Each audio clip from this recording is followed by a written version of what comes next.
क्या होगा यदि अतीत के भूत समुद्र की गहराई से उभर सकें? यह कोई अलौकिक उपन्यास का प्रश्न नहीं, बल्कि एक हकीकत है जो हम आज देख रहे हैं।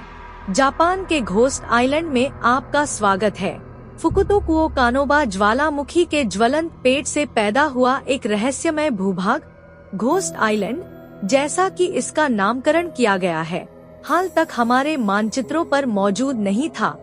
इसका अस्तित्व टोक्यो के पास उथल-पुथल वाली ज्वालामुखी गतिविधि के कारण है, जो दुनिया के लगभग 10% सक्रिय ज्वालामुखियों का घर है। इस द्वीप का जन्म हमारे ग्रह की गतिशील और हमेशा बदलती प्रकृति की याद दिलाता है।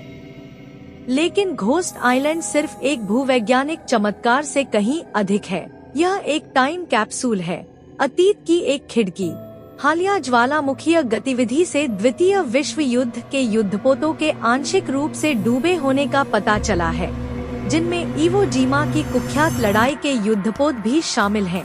इन भूतिया जहाजों के भयानक दृश्य ने दुनिया भर के लोगों की कल्पना पर कब्जा कर लिया है, जिससे भूत द्वीप अतीत की एक डरावनी याद में बदल गया है।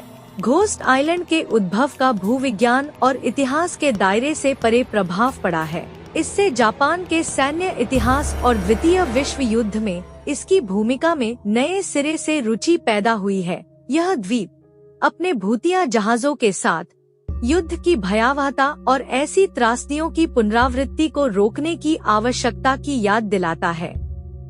घोस्ट आइलैंड का उद्भव जापान में परिवर्तन के समय के साथ भी मेल खाता है।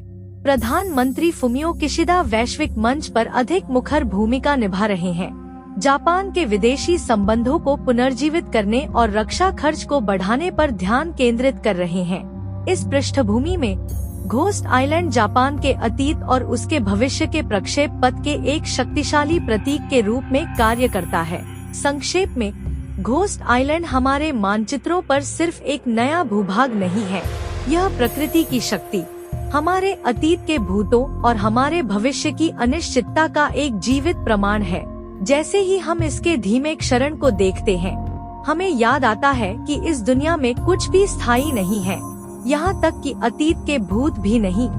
घोस्ट आइलैंड एक मनोरम रहस्य है, एक पहेली है जो हमें उलझाती रहती है, और एक प्रतीक है जिसका गहरा महत्व है।